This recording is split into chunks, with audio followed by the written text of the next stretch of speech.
So you suddenly see that there is no particular reason why you should be this way rather than that everybody is putting on a good show, a big act.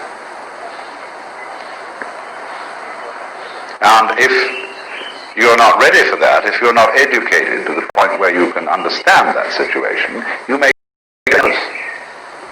and you say, well, everybody always wants to know, what am I supposed to do?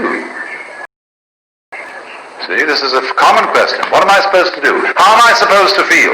I want someone to convince me that the way I'm doing it's the right way. But don't you realize, whenever you accept authority, you accept it on your authority.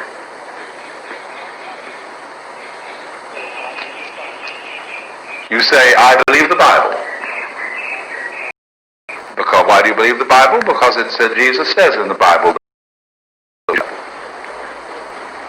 Yeah, but it's your opinion that is an opinion to be accepted. It's on your own authority. You create the power of your own teacher. And you create the power of your own government. That's the saying, that's what government it deserves.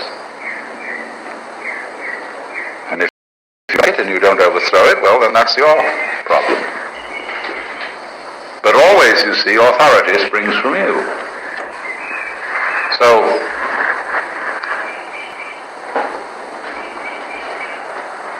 also does the way you define yourself.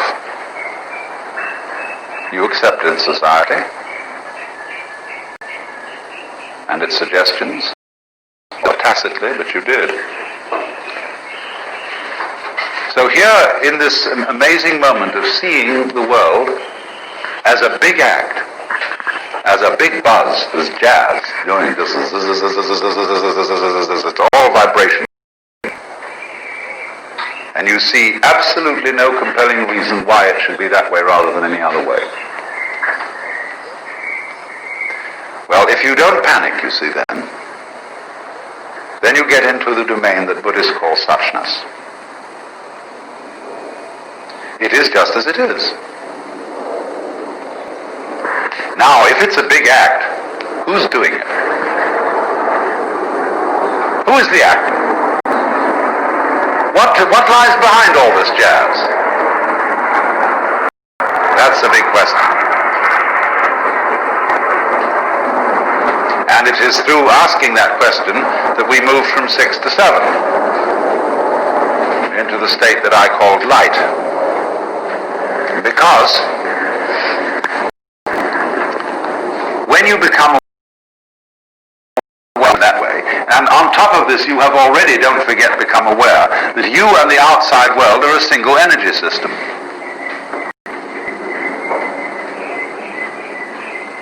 Then what is it?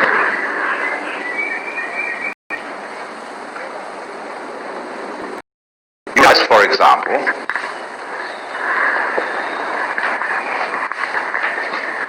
I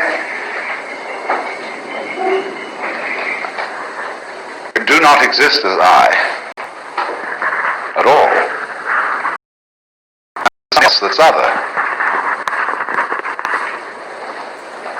And that immediately is the clue to the fact that the self and other are polar. They go together. Well, how do they go together? Now, I put it the other way around. What would you do if you were God? If you were the works, in other words. If you were this whole capacity for patterning energy, what would you do? Well, you'd first of all have to draw the line somewhere and then proceed. You'd have to make a difference.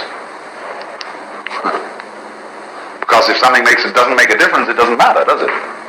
So if you want to make matter, you've got to make a difference. Well, if you take that along, and you try all the amazing differences that can be tried, and you differentiate this from that, and so on, from so forth, among all the possibilities of God, you will eventually arrive at what you're doing now. To you be in just this sort of circumstance, because this will be one of the infinitely many things to do. with certain restrictions on you, which of course you tacitly originated, because you wouldn't know where you were without them.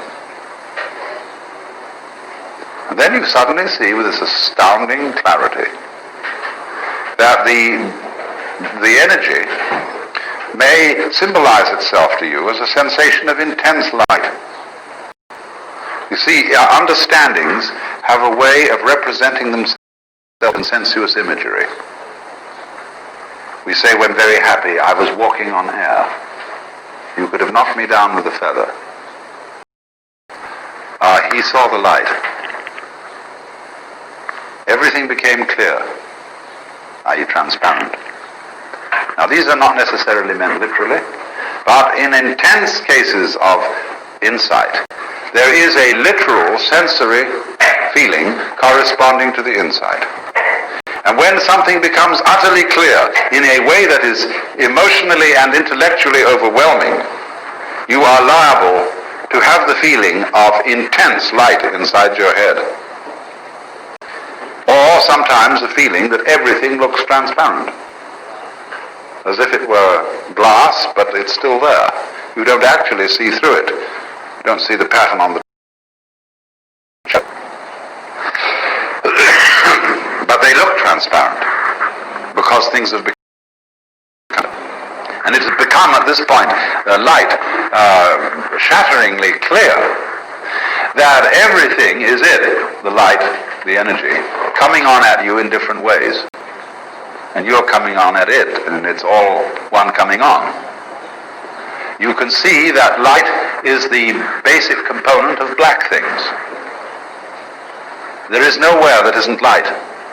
And if you can't see it, you can hear it. It comes on at you in all kinds of disguises.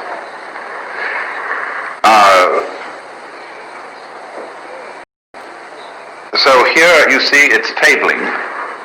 Here it's handing. Here it's revolving. It's in all sorts of patterns. And you're it.